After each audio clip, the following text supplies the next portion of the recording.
Hello বন্ধুরা, তোমরা কি জানো মা লক্ষ্মী আমাদের ঘরে আসার আগে কিছু বিশেষ সংকেত পাঠান? হ্যাঁ, ঠিকই শুনেছেন।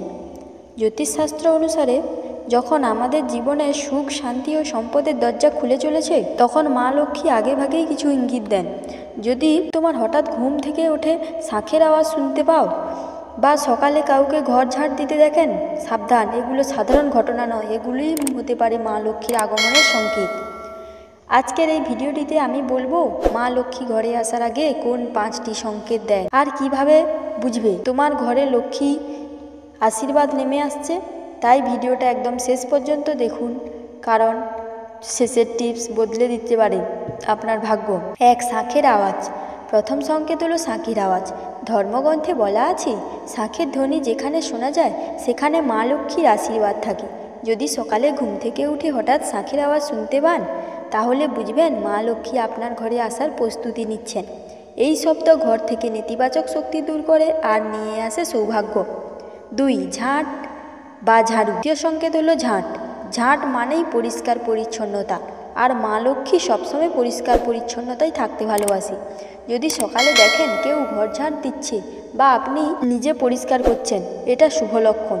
মা লক্ষ্মী এই ঘরে আসেন, সেখানে ময়লা, অগোছালো বা ঝগড়া নেই।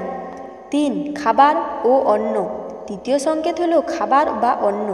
যে বাড়িতে মা লক্ষ্মীর কৃপা থাকে সেখানে কখনো খাদ্যাভাস হয় না।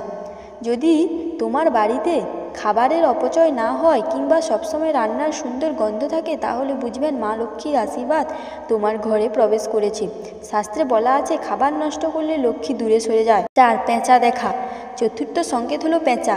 অনেকেই জানেন না পেঁচা হলো মা লক্ষ্মীর বাহন।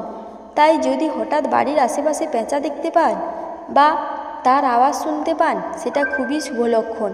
এটা বোঝায় মা লক্ষ্মী তোমার ঘরের দিকে এগিয়ে আসছেন। 5. সাপ দেখা।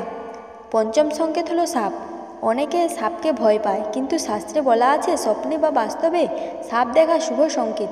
বিশেষ করে যদি সাদা বা হলুদ রঙের সাপ দেখেন, তাহলে বুঝবেন মা লক্ষ্মী আপনার উপর প্রসন্ন। এটা টাকার প্রবাহ ও ভাগ্যর ইঙ্গিত দেয়। এছাড়াও যদি হঠাৎ মনে আনন্দ আসে, মন শান্ত থাকে বা ঘরে মিষ্টি গন্ধ ছড়ায়, বুঝবেন মা লক্ষ্মীর শক্তি আপনার ঘরে প্রবেশ করেছে। এই সময় কোনো ঝগড়া বা খারাপ কথা বলা উচিত নয়, কারণ মা লক্ষ্মী কেবল শান্ত ঘরেই প্রবেশ করে। তো বন্ধুরা, এভাবেই মা লক্ষ্মী আমাদের জীবনে আগমনের আগে কিছু ইঙ্গিত দেন। এই সংকেতগুলোকে হালকাভাবে নেবেন না, এগুলিই মা লক্ষ্মীর কৃপা পাওয়ার প্রথম ধাপ। তোমার সঙ্গে এরকম কোনো লক্ষণ ঘটেছে কি না তা অবশ্যই কমেন্টে লিখুন।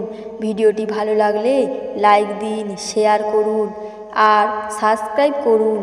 আর আমার নিজের মা লক্ষ্মীর আশীর্বাদে আপনার জীবন হোক শান্তি, সুখ ও সমৃদ্ধিতে ভরে উঠুক। কমেন্ট করতে ভুলবেন না বন্ধুরা, কেমন লেগেছে কমেন্ট করে বলুন। নমস্কার।